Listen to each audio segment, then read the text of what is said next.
नमस्कार, स्वागत है आपका हमारे चैनल नेक्स्ट 9 स्पिरिचुअल में और मैं हूं आपके साथ श्रुति। और आज हम अपने इस रिपोर्ट में बात करने जा रहे हैं श्री कृष्ण लीला की। जैसा कि हमने पिछले वीडियो में कृष्ण लीला की कुछ बातें आपको बताई, वहीं आज हम अपने इस रिपोर्ट में श्री कृष्ण लीला की आगे की बातें बताने जा रहे हैं। तो चलिए बताते हैं कृष्ण लीला में आगे क्या हुआ।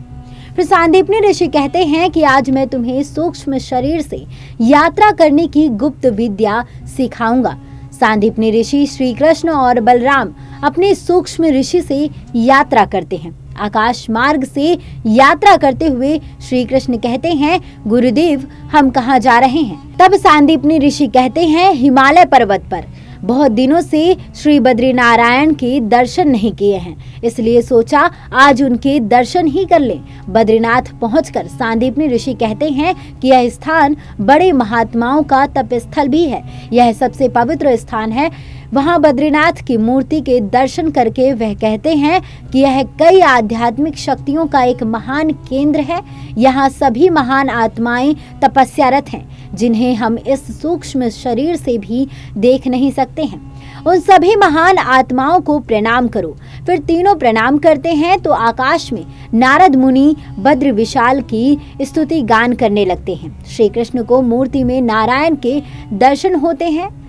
बता दें आपको कि बद्रीनाथ जी के दर्शन करने के बाद वापस उज्जैन की ओर जाते हुए सांदीपनी ऋषि जानबूझकर श्री कृष्ण और बलराम को मथुरा के आकाश में ले गए। उनकी इच्छा थी कि इसी बहाने महर्षि गर्ग के दर्शन भी कर लेंगे। बलराम कहते हैं, अरे ये तो अपना गोकुल ग्राम है। गुरुदेव कहते हैं, हाँ मैंने सोचा भ्रमण को निकले हैं तो महामुनि गर्ग को भी प्रणाम करते चलते हैं। फिर तीनों गर्ग ऋषि के समक्ष उपस्थित हो जाते हैं। गर्ग ऋषि उन्हें देखकर अति प्रसन्न होकर उन्हें प्रणाम करते हैं। फिर वे श्री कृष्ण को देखकर कहते हैं, हे जगत के पालनहार। ऐसा कहते ही सांदीपनी ऋषि चौंक जाते हैं। फिर गर्ग मुनि बलराम की ओर देखकर कहते हैं, हे भगवान अनंत। यह सुनकर सांदीपनी ऋषि बलराम की ओर चौंक कर देखने लगते हैं। आगे गर्ग मुनि कहते हैं, इस भक्त का नमन स्वीकार करें। दोनों गर्ग मुनि को आशीर्वाद देते हैं तो यह देखकर सांदीपनी ऋषि अचंभित और आश्चर्य से देखने लगते हैं। फिर गर्ग मुनि कहते हैं, अकारण दया से धन्य हो गया प्रभु। फिर सांदीपनी ऋषि की ओर देखकर कहते हैं, हे महामुनि मैं आपकी क्या सेवा करूं? यह सुनकर सांदीपनी ऋषि कहते हैं, हे पूज्यवर ऐसा कहकर आप मुझे लज्जित ना करें। आप तो मेरे इष्ट देव भगवान भोलेनाथ के परम शिष्य हैं, इसलिए आपकी सेवा का तो मेरा कर्तव्य है। मैं तो यहाँ आपका धन्यवाद करने आया था कि आपने ऐसी दो परम विभूतियों को भेजा जिन्होंने समस्त 64 विद्याओं को केवल 64 दिनों में सीख लिया। इस धरती पर आज तक किसी आचार्य को ऐसी प्रखर बुद्धि वाले शिष्यों को पाने का सौभाग्य प्राप्त नहीं होगा, परंतु यहाँ आकर मुझे यह ज्ञान हुआ कि इतने दिनों तक मैं तो इन्हें अज्ञान के चक्षु से ही देखता रहा। इतने दिनों तक मैं तो इन्हें भ्रमवश दिव्य आत्मा ही समझता रहा, परंतु यहाँ आकर जो दृश्य मैंने देखा तो पता चला कि ये कोई दिव्य आत्मा नहीं। तभी गर्ग मुनि कहते हैं, स्वयं परम शक्तिमान भगवान है। यह सुनकर सांदीपनी ऋषि आश्चर्य से दोनों को देखने लगते हैं। फिर गर्ग मुनि कहते हैं, यही है वे त्रिलोक के स्वामी भगवान श्री कृष्ण। यह सुनकर सांदीपनी ऋषि की प्रसन्नता और आश्चर्य का ठिकाना नहीं रहता है। फिर गर्ग मुनि कहते हैं, और ये तीनों लोकों को अपने फन पर धारण करने वाले हैं, स्वयं भगवान अनंत हैं।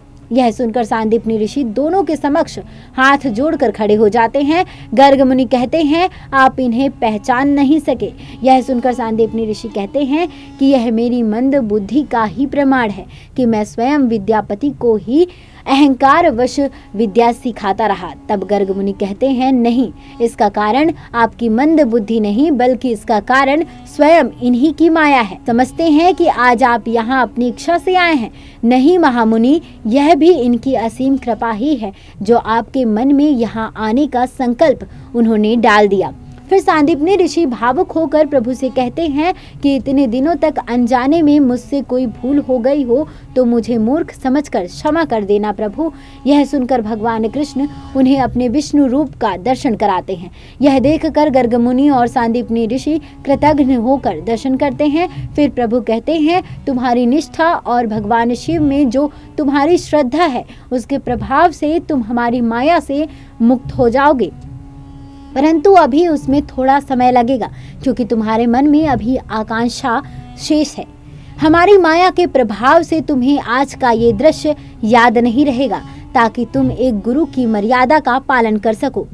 फिर तीनों अपने सूक्ष्म शरीर से पुनः स्थूल शरीर में लौट आते हैं। फिर सांदीपनी ऋषि कहते हैं, आज की शिक्षा भी पूर्ण हो गई और उसके साथ ही मेरी विद्या का सारा भंडार ही खाली हो गया। आज मैं तुम्हें जीवन पथ पर आगे बढ़ने की अनुमति देता हूँ। फिर सांदीपनी ऋषि दोनों को आशीर्वाद देते हैं। फिर कुटिया के बाहर खड़ा सुदामा कहता है, गुरुदेव ने तुम्हें देश देशांतर की यात्रा कराई। बलराम कहते हैं, हाँ, बहुत दूर तक गए थे। फिर श्री कृष्ण कहते हैं, हमने तुम्हारी माँ के दर्शन भी किए। यह सुनकर सुदामा कहता है, तुम झूठ बोलते हो, तुमने तो मेरी माँ को देखा ही नहीं, फिर कैसे पहचान लिया?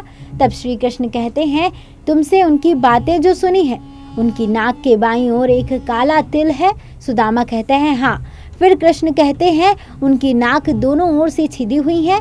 सुदामा कहते हैं, हाँ। फिर श्री कृष्ण कई तरह की पहचान बताते हैं। तब सुदामा कहते हैं, हाँ, वही है मेरी माँ। क्या कर रही थी? तब कृष्ण कहते हैं, दही बिलोकर माखन निकाल रही थी और मैं तेरे लिए उनका माखन भी चुरा लाया हूँ। यह सुनकर सुदामा अति प्रसन्न हो जाता है। फिर श्री कृष्ण अपने चमत्कार से एक कटोरे में माखन रख कर उसे दे देते हैं। सुदामा उस कटोरे को देख कर कहता है, अरे यही माँ का कटोरा है, बड़े सालों से संभाल कर रखा है। फिर सुदामा श्री कृष्ण के कंधे पर हाथ रख कर कहता है, वाह मित्र, तुमने तो कमाल ही कर दिया। आज कितने समय बाद माँ के हाथों का माखन खाने को मिलेगा। यह सुनकर कृष्ण कहते हैं, अरे सुदामा, सारा माखन अकेले ही खाओगे? यह सुनकर सुदामा कहता है, नहीं, इसके 3 हिस्से करते हैं। फिर सुदामा माखन का कटोरा श्री कृष्ण को पकड़ाकर कुटिया में 3 पत्तल लेने चला जाता है। अंदर वह 3 पत्तल निकाल कर धोता है तो रोने लगता है। फिर वह बाहर आकर श्री कृष्ण को पत्तल देता है तो श्री कृष्ण उसकी आंखों में आंसू देखकर पूछते हैं, तुम रो क्यों रहे हो? तब सुदामा कहता है, मैं सोचता हूँ कि मुझे तुम जैसा मित्र कहाँ मिलेगा। यह सुनकर कृष्ण कहते हैं, अरे जब तक मैं हूँ तब तक किसी और मित्र की क्या आवश्यकता है। बता दें कि हमें पूरी जानकारी वेबसाइट्स और अन्य जगहों से प्राप्त हुई है। ये जानकारी आपको कैसी लगी, आप हमें कमेंट बॉक्स में कमेंट कर जरूर बताएं और इस वीडियो को ज्यादा से ज्यादा लाइक करें, शेयर करें और इस चैनल को सब्सक्राइब करें और देखते रहिए नेक्स्ट 9 स्पिरिचुअल।